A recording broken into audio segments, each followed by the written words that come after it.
اعوذ باللہ من الشیطان الرجیم بسم اللہ الرحمن الرحیم رب اشرح لی صدری ویسر لی امری واحلل عقدۃ من لسانی یفقہوا قولی ربی یسر ولا تعسر وتمم بالخیر آمین یا رب العالمین۔ لسان القرآن کورس 2024 کے تیسرے لیکچر میں آپ کی خدمت میں حاضر ہوں، اور ذہن میں تازہ کر لیجئے کہ پچھلے لیکچر میں ہم نے لفظ کو دو اقسام میں تقسیم کر کے بامعنی لفظ کو کلمہ کہہ کر اس کی تین اقسام کے بارے میں پڑھا تھا کہ کلمہ کی تین اقسام ہیں، ایک ہے اسم، ایک ہے فعل اور ایک ہے حرف۔ اور ہم نے یہ بھی کہا تھا کہ قرآن مجید میں استعمال ہونے والا ہر لفظ جو ہے وہ ایک کلمہ ہے، اور کلمہ کی قسم یا تو اسم سے تعلق رکھتا ہے یا فعل سے یا حرف سے۔ تو اگر ہم ان تین اقسام کو یعنی اسم، فعل اور حرف کو اچھی طرح سے سمجھ لیں گے تو انشاءاللہ تعالیٰ قرآن مجید کے الفاظ ہماری سمجھ میں آنے لگ جائیں گے، اور پھر ان الفاظ کو انشاءاللہ تعالیٰ ہم جوڑ کر جملے بنائیں گے، اور جملے بنانے کے بعد قرآن مجید کی آیات بھی ہماری سمجھ میں آنے لگ جائیں گی۔ تو چلتے ہیں جی کلمہ کی پہلی قسم اسم کی طرف۔ اسم اردو زبان میں جانا پہچانا لفظ ہے، اور اس کے لغوی معنی جو ہیں وہ نام کے ہیں۔ ہمارے ہاں جب بھی کسی سے تعارف حاصل کرنا ہوتا ہے تو اس سے سوال کیا جاتا ہے جی آپ کا اسم شریف، تو جواب میں وہ اپنا نام بتاتا ہے۔ تو اسم کے جو لغوی معنی ہیں وہ ہیں نام۔ اب عربی گرامر میں پہلی بات یہ کہ یہ اسم جو ہے کس کس کا نام ہو سکتا ہے، تو نوٹ کر لیں عربی گرامر میں اسم جو ہے یہ کسی شخص کا نام ہو سکتا ہے، جیسے زید، مریم۔ تو میں دو ایگزامپلز آپ کے سامنے رکھ رہا ہوں، ایک میں نے مذکر کی ایگزامپل رکھی ہے اور ایک مؤنث کی ایگزامپل رکھی ہے۔ اسم جو ہے عربی گرامر میں کسی چیز کا نام ہو سکتا ہے، جیسے کتاب اور قلم۔ تیسرے نمبر پہ اسم کسی جگہ کا نام بھی ہو سکتا ہے، جیسے بیت، بیت کہتے ہیں گھر کو، مسجد، اور مسجد سے آپ سب واقف ہیں۔ تو یہ تین چیزیں ایسی تھیں جن کو ہم اردو زبان میں بھی اسم کے حوالے سے جانتے تھے۔ اب جو چوتھی چیز میں آپ کے سامنے رکھنے لگا ہوں کہ یہ عربی گرامر میں کس کا نام ہو سکتا ہے، تو نوٹ کر لیجئے کہ عربی گرامر میں اسم جو ہے یہ کام کا نام بھی ہوگا۔ ہر کام کا ایک نام ہوتا ہے، ہم جو بھی کام کرتے ہیں اس کو کسی نہ کسی زمانے میں ہم کرتے ہیں، کبھی ماضی میں کرتے ہیں، کبھی حال میں کرتے ہیں، کبھی مستقبل میں کرتے ہیں، لیکن ہر کام کا ایک نام ضرور ہوتا ہے۔ جیسے میں آپ کو پڑھا رہا ہوں تو میرے اس کام کا نام ہے پڑھانا، آپ مجھ سے پڑھ رہے ہیں تو آپ جو کام کر رہے ہیں اس کا نام ہے پڑھنا۔ تو یہ پڑھنا، پڑھانا، لکھنا، لکھانا، دیکھنا، دکھانا، یہ جتنے بھی الفاظ ایسے ہیں جن کے آخر میں آپ کو نا نظر آتا ہے، یعنی وہ الفاظ جن کو ہم اردو زبان میں فعل کے حوالے سے جانتے ہیں، یہ عربی گرامر میں کام کے نام کہلاتے ہیں، اور کام کا نام جو ہے عربی گرامر میں یہ بھی اسم کی کیٹیگری میں آتا ہے۔ تو شخص، چیز، جگہ کے نام تو آپ کے علم میں پہلے بھی تھے اردو گرامر کے حوالے سے، لیکن جو اضافہ ہوا ہے نئی چیز کا وہ ہے کام کا نام۔ تو میں آپ کے سامنے دو کاموں کے نام رکھ رہا ہوں جو کہ عربی کے ہی لفظ ہیں، جیسے ایک لفظ ہے جی انفاق، اور انفاق کے معنی ہے خرچ کرنا، اور دوسرا وہ ہے ضرب، ضرب کے معنی ہوتے ہیں مارنا۔ تو اسم جو ہے اس کے لغوی معنی نام کے ہوتے ہیں۔ عربی گرامر میں اسم جو ہے یہ کسی شخص کا نام بھی ہو سکتا ہے، کسی چیز کا نام بھی ہو سکتا ہے، کسی جگہ کا نام بھی ہو سکتا ہے، یا کسی کام کا نام بھی ہو سکتا ہے۔ تو اسم ابھی مکمل نہیں ہوا، ذہن میں رکھیے گا، کیونکہ عربی ایک وسیع، فصیح اور بلیغ زبان ہے، اس میں مزید بھی کچھ چیزیں آئیں گی۔ آپ کو میں نے پچھلے لیکچر میں بتایا تھا کہ کلمہ جو ہے انگریزی کے پارٹس آف سپیچ کے ایکولنٹ ہے، اور انگریزی میں میں نے آپ کو بتایا تھا کہ 9 پارٹس آف سپیچ آپ کو ملتے ہیں، جبکہ عربی میں جو پارٹس آف سپیچ ہیں وہ صرف 3 ہیں۔ تو اب وہ 9 جو ہیں انگریزی کے، وہ ظاہر بات ہے ان 3 میں ہی فٹ ہونے ہیں۔ تو یہ بات اچھی طرح ذہن میں رکھیے گا کہ انگریزی کا جو ناؤن ہے نا، ناؤن، وہ عربی کے اسم میں داخل ہے۔ تو اسم میں یعنی عربی گرامر میں جو اسم ہے اس میں ایک تو ناؤن شامل ہے، اور آپ ناؤن کو اچھی طرح جانتے ہیں کہ noun is name of any person, thing اور پلیس۔ تو یہ آپ انگریزی میں پڑھ چکے ہیں. تو ناؤن جو ہے وہ عربی میں اسم میں شامل ہے، ناؤن ہی اسم نہیں ہے. یہ اچھی طرح بات نوٹ کر لیجئے گا.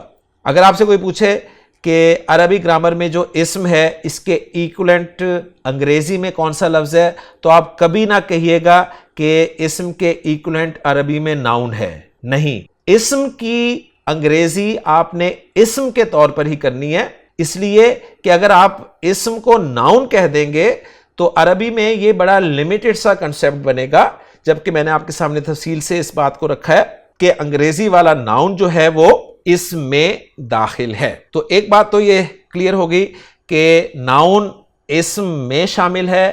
اب اسم میں اور کیا کیا چیزیں آ سکتی ہیں، تو میں زیادہ چیزیں آپ کو نہیں بتاؤں گا، موٹی موٹی 2 چیزیں اور بتاؤں گا جو آپ کی عربی گرامر کے اسم میں شامل ہیں.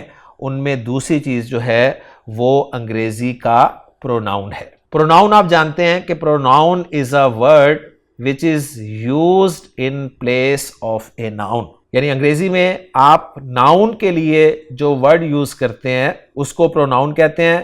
مثلا زید کے لیے میں انگریزی میں ہی کا لفظ استعمال کرتا ہوں، ہز کا لفظ استعمال کرتا ہوں، ہم کا لفظ استعمال کرتا ہوں. مریم کے لیے میں انگریزی میں شی کا لفظ استعمال کرتا ہوں، ہر کا لفظ استعمال کرتا ہوں. اپنے لیے میں انگریزی میں آئی کا لفظ استعمال کرتا ہوں، مائی کا لفظ استعمال کرتا ہوں، می کا لفظ استعمال کرتا ہوں. آپ کے لیے میں انگریزی میں یو کا لفظ استعمال کرتا ہوں یا یور کا لفظ استعمال کرتا ہوں. تو یہ جو پروناؤنز ہیں آپ کے انگریزی والے، یہ بھی عربی گرامر کے اسم میں داخل ہیں یا اسم میں شامل ہیں. اب پروناؤنز کو عربی گرامر میں کیا کہتے ہیں تو نوٹ کر لیں. پروناؤنز کے لیے عربی گرامر میں جو لفظ استعمال کیا جاتا ہے وہ ہے ضمائر. تو جب بھی آپ کے سامنے کوئی ایسا لفظ آئے جو پروناؤن کا مفہوم دے رہا ہو تو آپ نے اسے اسم ہی کنسیڈر کرنا ہے. یہ بات اچھی طرح ذہن میں رکھ لیجئے. تو میں آپ کے سامنے ضمائر کی کچھ ایگزامپلز جو ہیں وہ لکھ دیتا ہوں. عربی زبان میں یو کے لیے جو لفظ استعمال ہوتا ہے وہ انتا بھی ہے اور انتی بھی ہے. انتا جو ہے یہ مذکر یو کے لیے استعمال کیا جاتا ہے اور انتی جو ہے یہ مؤنث یو کے لیے استعمال کیا جاتا ہے. انشاءاللہ تعالی ضمائر کو ہم تفصیل سے پڑھیں گے جب ہمیں ضرورت ہوگی. ابھی ہم صرف یہ دیکھ رہے ہیں عربی گرامر میں اسم میں کیا کیا چیزیں داخل ہو سکتی ہیں یا شامل ہو رہی ہیں. اسی طرح آئی کے لیے عربی زبان میں ایک ہی لفظ استعمال ہوتا ہے، وہ انا ہے، چاہے مذکر ہو چاہے مؤنث ہو. تو میں نے آپ کو بس 2 پروناؤنز کے بارے میں بتایا، باقی انشاءاللہ تعالی تفصیل سے ہم پڑھیں گے پروناؤنز کے بارے میں جب آگے چلیں گے. اب مزید عربی گرامر کے اسم میں اور کیا کیا آ سکتا ہے تو نوٹ کر لیں کہ عربی گرامر میں اسم میں صفات بھی داخل ہیں. یعنی عربی گرامر میں جب آپ اسم کو کیٹیگرائز کریں گے تو اسم میں انگریزی گرامر کے ناؤنز بھی ہیں، پروناؤنز بھی ہیں اور ایڈجیکٹیوز بھی ہیں. صفات جمع ہے صفت کی، اور صفت کو انگریزی زبان میں ایڈجیکٹیو کہتے ہیں. اور آپ جانتے ہیں کہ ایڈجیکٹیو کو کیسے ڈیفائن کیا جاتا ہے انگریزی میں کہ adjective is a word which qualifies a noun اور پروناؤن. یعنی ایسا لفظ جو کسی چیز کی، کسی شخص کی اچھائی یا برائی کو بیان کرے. تو صفات جو ہیں یہ عربی گرامر کے اسم میں شامل ہیں. اب یہاں پر ایک بات اچھی طرح نوٹ کر لیجئے کہ ہمارا اردو زبان کا جو صفات کا تصور ہے وہ بڑا محدود ہے. عربی گرامر میں جب بھی صفت کا لفظ آپ کے سامنے آئے گا، یعنی کہا جائے گا کہ یہ اسم صفت ہے، تو اس میں صرف کسی چیز کی یا کسی شخص کی اچھائی یا برائی ہی شامل نہیں ہوگی، بلکہ اور بہت ساری چیزیں بھی شامل ہوں گی. تو اس کو میں آپ کے سامنے ایگزامپلز دے کے سمجھانے کی کوشش کرتا ہوں. دیکھیں عربی زبان کا ایک لفظ ہے صالح، آپ اردو میں بھی استعمال کرتے ہیں. صالح کے معنی ہے نیک، اور اگر آپ نیک لفظ کو دیکھیں تو نیک لفظ ایک ایڈجیکٹیو ہے. اسی طرح عربی زبان کا ایک لفظ ہے جمیل. اب جمیل کے معنی ہے خوبصورت. خوبصورت جو ہے یہ ایک ایڈجیکٹو ہے جس کی انگریزی جو ہے وہ بیوٹیفل ہوتی ہے. اسی طرح جمیل کا جو اپوزٹ ہوتا ہے عربی زبان میں وہ ہوتا ہے قبیح. اور قبیح لفظ بھی ہم اردو زبان میں استعمال کرتے ہیں جس کے معنی بدصورت کے ہوتے ہیں, جسے آپ انگریزی میں اگلی کہتے ہیں. تو یہ 2 ایگزامپلز آپ کو سمجھا دیں گی کہ ایڈجیکٹو جو ہے وہ کسی ناؤن کی اچھائی یا برائی کے لیے استعمال ہوتا ہے. لیکن عربی زبان میں, عربی گرامر میں جتنے بھی رنگ ہیں یہ سب بھی صفات کی کیٹیگری میں آتے ہیں, اور انگریزی میں بھی ایسے ہی ہے. انگریزی میں بھی کلرز کو ایڈجیکٹو ہی قرار دیا جاتا ہے. تو اب میں آپ کے سامنے عربی گرامر میں جو صفات والا ٹاپک ہے نا اس کو ذرا ایکسپلور کر رہا ہوں, اس کو کھول کر بیان کر رہا ہوں تاکہ آگے اسباق میں جب بھی میں کہوں کہ یہ لفظ جو ہے یہ صیغہ صفت ہے تو آپ کے ذہن میں فوری طور پر یہ والا ٹاپک جو ہے وہ آ جانا چاہیے. تو ایک تو عربی گرامر میں صفات میں عام صفات شامل ہیں جیسے صالح, جمیل. اس کے علاوہ رنگ بھی شامل ہیں, جیسے عربی زبان میں اسود لفظ استعمال ہوتا ہے جس کا معنی سیاہ ہے, یعنی بلیک کے لیے لفظ استعمال ہوتا ہے, اور آپ فوراً پہنچ گئے ہوں گے حجر اسود کی طرف. تو حجر اسود کو حجر اسود کیوں کہتے ہیں؟ اس لیے کہ وہ ایک بلیک سٹون ہے. عربی زبان میں سفید کے لیے جو لفظ استعمال ہوتا ہے وہ ہے ابید. اسی طرح سرخ کے لیے عربی زبان میں جو لفظ استعمال ہوتا ہے وہ ہے احمر, اور بلو کے لیے یعنی نیلے رنگ کے لیے عربی زبان میں جو لفظ استعمال ہوتا ہے وہ ہے ازرق, اور سبز کے لیے عربی زبان میں جو لفظ استعمال ہوتا ہے وہ ہے اخضر, اور پھر پیلے کے لیے یا زرد کے لیے جو عربی زبان میں لفظ استعمال ہوتا ہے وہ ہے اصفر. اور یہ جو میں نے آپ کے سامنے رنگ بولے ہیں یہ سب رنگ مذکر کے لیے استعمال ہوتے ہیں, مؤنث کے لیے الگ سے لفظ ہیں, لیکن اس وقت میں آپ کو رنگوں کے بارے میں تفصیل سے نہیں بتا رہا. یہ میں نے صرف آپ کے سامنے بنیادی رنگ جو کہ مذکر کے لیے استعمال ہوتے ہیں وہ رکھے ہیں. تو عربی گرامر میں صفات میں دوسری چیز جو شامل ہے وہ رنگ ہیں. اب تیسری چیز صفات میں عربی گرامر کے جو شامل ہے, نام لینے سے پہلے میں آپ کو کانسیپٹ دے دوں, پھر انشاءاللہ نام لوں گا تو آپ کو یاد رہے گا, ورنہ آپ نام میں ہی الجھے رہیں گے. دیکھیں ہم نے ابھی اسم میں پڑھا ہے کہ عربی گرامر میں اسم میں کام کا نام بھی شامل ہے. اب میں آپ کے سامنے ایک کام کا نام ذکر کر رہا ہوں. کام کا نام ہے سجود, اور یہاں پر نوٹ کر لیں, اضافی طور پہ آپ کو ایک انفارمیشن دے رہا ہوں کہ عربی گرامر میں کام کے نام کو مصدر کہا جاتا ہے. تو سجود عربی زبان میں ایک کام کا نام ہے, اس کے معنی ہے سجدہ کرنا. اگر کوئی شخص یہ کام سر انجام دے رہا ہوگا تو اس کو عربی گرامر میں ساجد کہیں گے. ساجد کے معنی ہے سجدہ کرنے والا, یعنی جس کام کا ذکر ہوا ہے نا پرٹیکولر اس کام کو کرنے والا. سجود سجدہ کرنا, اور سجدہ کرنے والا جو ہے عربی گرامر میں کہلائے گا ساجد. اور یہ ساجد جو ہے یہ بھی عربی گرامر میں صفات کی کیٹیگری میں آئے گا, اور صفات کی کیٹیگری میں اس کو ایک خاص نام دیا جائے گا, اور وہ نام ہے اسم الفاعل. پھر نوٹ کر لیجئے, ساجد عربی زبان میں اسم الفاعل کہلائے گا, اور اسم الفاعل جو ہے صفات میں شامل ہے, اور صفات جو ہیں وہ عربی گرامر کے اسم میں شامل ہیں. آپ نے دیکھا سجدہ کرنا کام کا نام ہے, سجدہ کرنے والا ساجد کہلایا جسے ہم نے اسم الفاعل کہہ دیا. اب جس کو سجدہ کیا جا رہا ہے, اور مسلمان ظاہر بات ہے اللہ کو ہی سجدہ کرے گا, تو جس کو سجدہ کیا جائے اس کو عربی گرامر میں کہتے ہیں مسجود. اب یہ جو مسجود لفظ ہے نا اس کو عربی گرامر میں اسم المفعول کہیں گے, اور اسم المفعول جو ہے یہ بھی عربی گرامر میں صفات میں شامل ہے, اور صفات عربی گرامر کے اسم میں شامل ہیں. مزید آگے چلتے ہیں. سجود ایگزامپل ہی میں آپ کے سامنے رکھ رہا ہوں تاکہ آپ کو ساری باتیں اچھی طرح سے سمجھ میں آ جائیں. سجود کے معنی ہے سجدہ کرنا. اب سجدہ کرنے والا ساجد کہلایا جسے ہم نے اسم الفاعل بنا دیا. جس کو سجدہ کیا جائے اس کو مسجود کہتے ہیں, اس کو ہم نے اسم المفعول بنا دیا.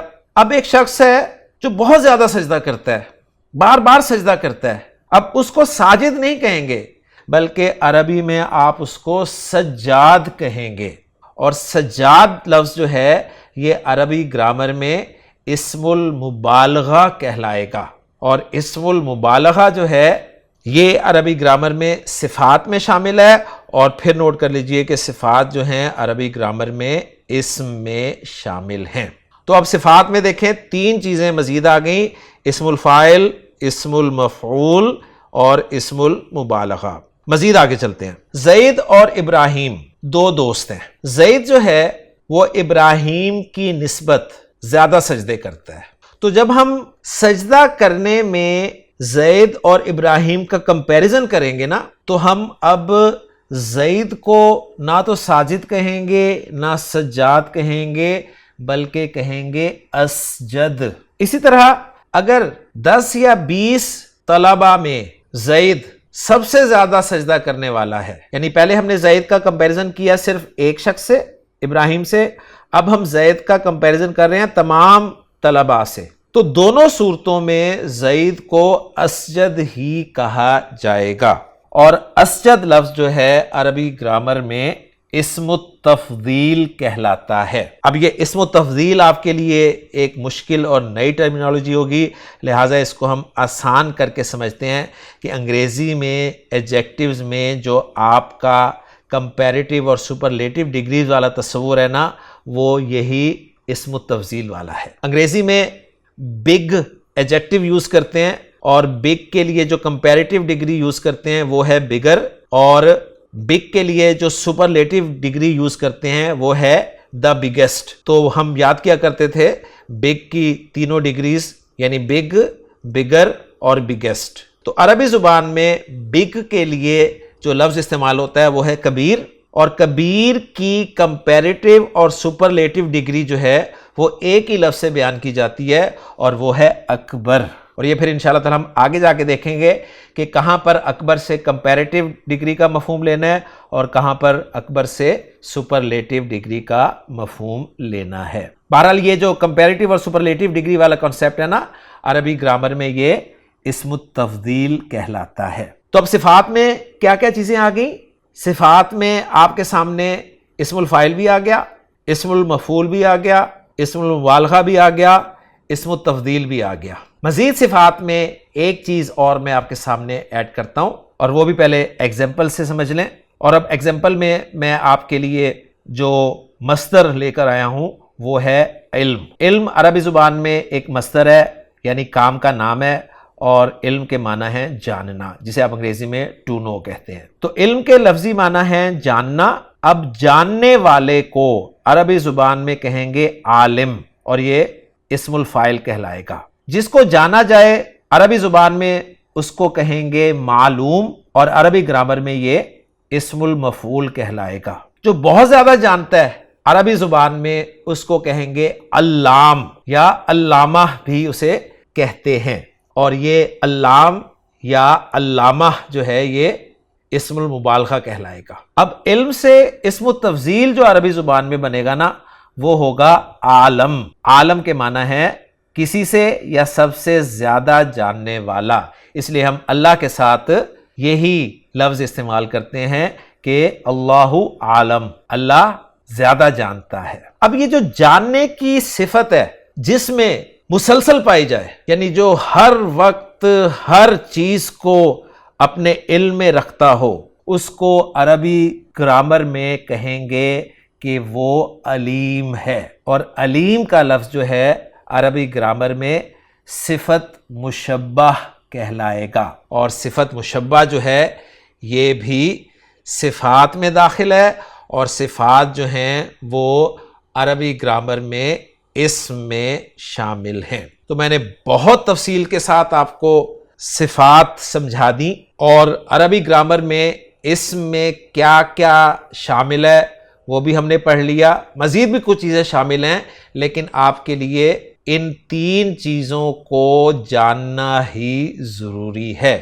یعنی عربی گرامر میں آپ سے اگر پوچھا جائے جی اسم میں کیا کیا آتا ہے، تو آپ کے علم میں ہونا چاہیے جی اسم میں انگریزی کا ناؤن بھی آتا ہے، اور ناؤن سے مراد ہے کسی شخص کا نام، کسی چیز کا نام، کسی جگہ کا نام یا کسی کام کا نام۔ اسم میں انگریزی زبان کا پروناؤن بھی شامل ہے، اور پروناؤن سے مراد ہے وہ لفظ جو کسی ناؤن کے لیے استعمال کیے جائیں۔ اور عربی گرامر میں اسم میں صفات بھی شامل ہیں جنہیں ایڈجیکٹیوز کہا جاتا ہے، اور صفات کی ایک طویل فہرست ہے جس میں عام صفات بھی شامل ہیں، رنگ بھی شامل ہیں، اسم الفاعل بھی شامل ہے، اسم المفعول بھی شامل ہے، اسم المبالغہ بھی شامل ہے، اسم التفضیل بھی شامل ہے، صفت مشبہ بھی شامل ہے۔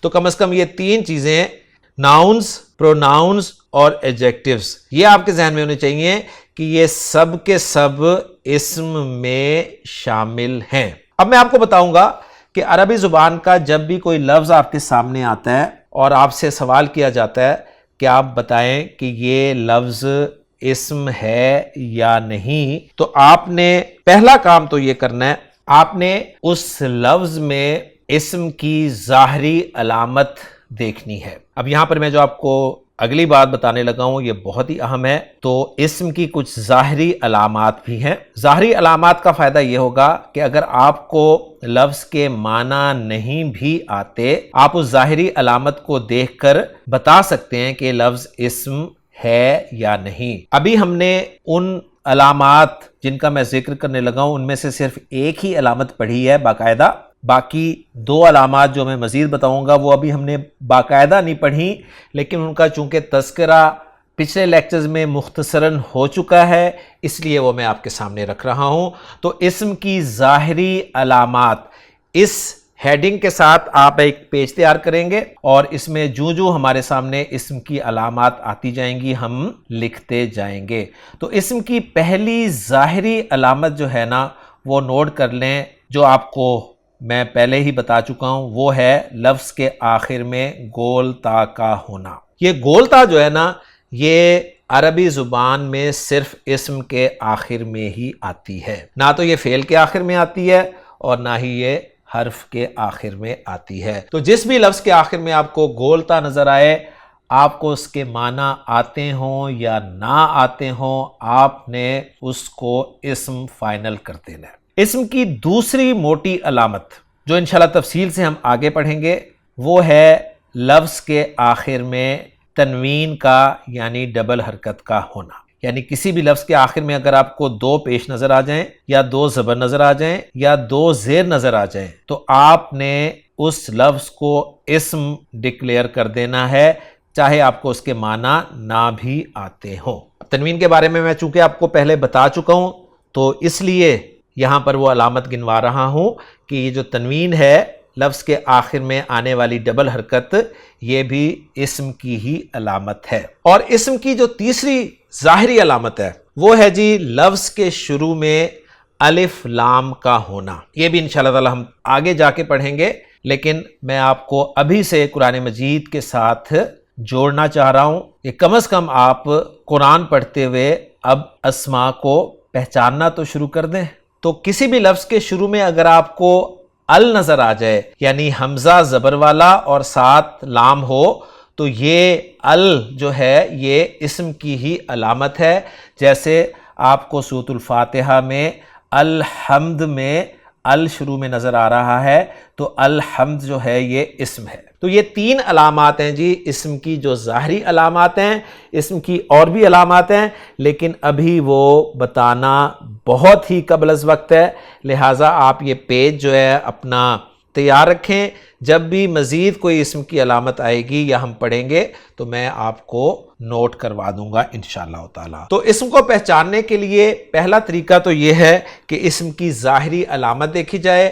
اگر آپ کو ظاہری علامت نہیں نظر آتی، جیسے لفظ کے شروع میں نہ تو الف لام نظر آتا ہے، نہ ہی کسی لفظ کے آخر میں ڈبل حرکت نظر آ رہی ہے، نہ ہی گول تا نظر آ رہی ہے، تو اب آپ نے فوراً سے فیصلہ نہیں کر دینا کہ یہ اسم نہیں ہے، بلکہ اب آپ نے اس لفظ کے معنی جاننے کی کوشش کرنی ہے۔ اب جب آپ کو اس لفظ کے معنی معلوم ہو جائیں تو آپ نے غور کرنا ہے کہ وہ معنی جو ہیں کسی شخص کا نام تو نہیں ہے، کسی چیز کا نام تو نہیں ہے، کسی جگہ کا نام تو نہیں ہے، کسی کام کا نام تو نہیں ہے۔ اگر وہ معنی ان چار میں سے کسی کا نام ہے تو پھر وہ بھی اسم ہے۔ اگر وہ نام نہیں ہے تو پھر آپ نے نوٹ کرنا ہے کہ اس لفظ کے معنی جو ہیں وہ ہمیں کسی پروناؤن کے بارے میں تو نہیں بتا رہے۔ اگر ہمیں پروناؤن کے بارے میں پتہ چل رہا ہے اس لفظ کے معنی جاننے سے تو پھر بھی ہم نے اسے اسم ڈکلیئر کرنا ہے۔ اگر پروناؤن کے معنی نہیں بتا رہا وہ لفظ تو پھر ہم نے دیکھنا ہے کہ وہ لفظ جو ہے وہ صفات میں سے تو نہیں کسی کے معنی دے رہا، اور صفات میں ایک تو سمپل صفات ہیں، پھر رنگوں کے نام ہیں، پھر اسم الفاعل، اسم المفعول، اسم المبالغہ، اسم التفضیل اور صفت مشبہ۔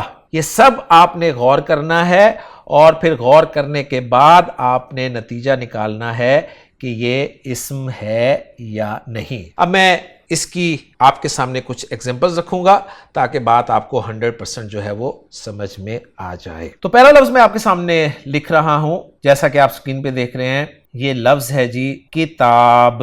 اب کتاب لفظ جو ہے اس کے بارے میں ہم نے فیصلہ کرنا ہے کہ یہ اسم ہے یا نہیں ہے۔ تو سب سے پہلے ہم اس لفظ میں اسم کی جو 3 ظاہری علامات ہیں وہ چیک کرتے ہیں۔ ابھی میں بالکل آپ کو بیسک طور پہ سمجھا رہا ہوں، حالانکہ آپ سب کو کتاب کے معنی معلوم ہے، لیکن میں آپ کو بتا رہا ہوں کہ کس طرح سے آپ نے کام کرنا ہے۔ تو کتاب لفظ میں آپ اسم کی جو 3 ظاہری علامات ہیں وہ چیک کیجئے۔ علامت نمبر 1، کتاب کے شروع میں الف لام ہے؟ نہیں۔ کتاب کے آخر میں ڈبل حرکت ہے؟ نہیں۔ کتاب کے آخر میں گولتا ہے؟ نہیں۔ تینوں ظاہری علامات نہیں ہیں، لیکن آپ نے فوراً فیصلہ نہیں کر دینا کہ یہ اسم نہیں ہے، بلکہ اب اس کے معنی جاننے کی کوشش کرنے ہیں۔ جب اس کے معنی آپ نے جانے تو پتہ چلا آپ کو کہ اس کے معنی ہیں بک، اور بک جو ہے یہ ایک نام ہے اور چیز کا نام ہے، اور چیز کا نام عربی گرامر میں اسم ہوتا ہے، لہٰذا آپ نے اس کو اسم ڈکلیئر کر دینا ہے۔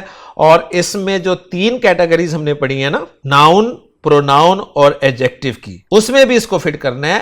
تو اس کتاب لفظ کو ہم ناؤن میں فٹ کر دیں گے کہ یہ اسم ہے اور اسم کی کیٹیگری ناؤن سے تعلق رکھتا ہے۔ اب دوسرا لفظ میں آپ کے سامنے لکھ رہا ہوں، تو یہ لفظ ہے جی بیضاء۔ اب بیضاء لفظ آپ کے سامنے آیا، اس لفظ کو ہم دیکھنا چاہتے ہیں کہ اسم ہے یا نہیں ہے۔ تو سب سے پہلے ہم اسم کی ظاہری علامات جو ہیں ان کو چیک کرتے ہیں۔ اس لفظ کے شروع میں الف لام نہیں ہے، اس لفظ کے آخر میں تنوین بھی نہیں نظر آ رہی ہے آپ کو، اس لفظ کے آخر میں گول تا بھی نظر نہیں آ رہی۔ اب اس لفظ کے معنی آپ جاننے کی کوشش کریں گے، اس لفظ کے معنی آپ کو پتہ چلیں گے، وہ ہیں جی سفید۔ اب آپ کے ذہن میں فوری طور پر آ گیا کہ سفید جو ہے یہ تو رنگ کا نام ہے، اور ہم نے پڑھا ہے کہ جو رنگ ہیں یہ عربی زبان میں اسم ہوتے ہیں، اور اسم کی کس کیٹیگری میں آتے ہیں؟ اسم کی کیٹیگری صفات میں آتے ہیں۔ تو گویا آپ بیضاء کو کہیں گے کہ یہ اسم ہے اور اسم کی کیٹیگری ایڈجیکٹیو میں آ رہا ہے۔ اب آپ کے ذہن میں آیا ہوگا کہ سفید کے لیے تو ہم نے ابیض کا لفظ پڑھا تھا، تو وہاں میں نے آپ کو بتایا تھا کہ یہ جو رنگ ہیں میں نے آپ کے سامنے بولے ہیں یہ مذکر کے رنگ بولے ہیں۔ اب یہ جو بیضاء ہے یہ مؤنث سفید کے لیے عربی زبان میں استعمال ہوتا ہے۔ لفظ آپ کے سامنے آیا عربی زبان میں مؤمن۔ اب مؤمن لفظ میں آپ نے اسم کی جو 3 ظاہری علامات ہیں وہ چیک کی، شروع میں الف لام نہیں ہے، آخر میں تنوین نہیں ہے، آخر میں گولتا نہیں ہے۔ اب جب آپ نے معنی پر غور کیا تو آپ کو پتہ چلا کہ اس کے معنی ہے ایمان لانے والا۔ اب یہ ایمان لانے والا، یہ اگر آپ تھوڑا سا غور کریں تو یہ ایمان لانا جو کام کا نام ہے اس سے اسم الفاعل کا لفظ بن رہا ہے، یعنی ایمان لانا کام کا نام ہے، اور اس کام کے نام سے اس کام کو کرنے والا جو ہے ایمان لانے والا، اس کو عربی زبان میں مومن کہتے ہیں، اور مومن جو ہے یہ اسم الفاعل ہے، اور اسم الفاعل جو ہے وہ صفات میں آتا ہے، اور صفات جو ہیں وہ عربی زبان میں اسم کی کیٹیگری میں شامل ہیں۔ اور ایک لفظ آخری جو آپ کے سامنے رکھ رہا ہوں وہ ہے عربی زبان میں ہوا، جو کہ آپ کو اکثر قرآن مجید میں نظر آتا ہے۔ اب ہوا لفظ کو آپ نے دیکھا، آپ کو اس میں اسم کی کوئی بھی ظاہری علامت نظر نہیں آ رہی۔ اب جب آپ نے اس کے معنی جاننے کی کوشش کی تو آپ کو بتایا گیا کہ اس کے معنی ہیں جی وہ، یعنی یہ ہی کے لیے استعمال ہوتا ہے۔ تو آپ کے ذہن میں فوراً آ گیا کہ یہ ہی یا وہ جو ہے یہ تو پروناؤن ہے، اور پروناؤن جو ہے اسے عربی میں ضمیر کہا جاتا ہے، اور ضمیر جو ہے وہ اسم میں شامل ہیں۔ تو آپ کو پتہ چل گیا کہ جو ہوا جو ہے یہ عربی زبان میں اسم ہے، اور اسم کی جو پروناؤنز کی کیٹیگری ہے اس میں شامل ہے۔ تو الحمدللہ جی ہم نے آج اسم کے حوالے سے تفصیل سے پڑھ لیا کہ عربی گرامر میں اسم کہتے کسے ہیں، اسم کی ظاہری علامات کیا ہیں، اور اسم میں کیا کیا چیزیں شامل ہیں۔ امید کرتا ہوں کہ آپ کو آج کا لیکچر بھی پسند آیا ہوگا اور بہت مفید ثابت ہوا ہوگا آپ کے لیے۔ انشاءاللہ تعالی اگلے لیکچر میں آپ سے ملاقات ہوگی لسان القرآن کورس کے۔ سبحانک اللہم و بحمدک، اشہد ان لا الہ الا انت، استغفرک و اتوب الیک۔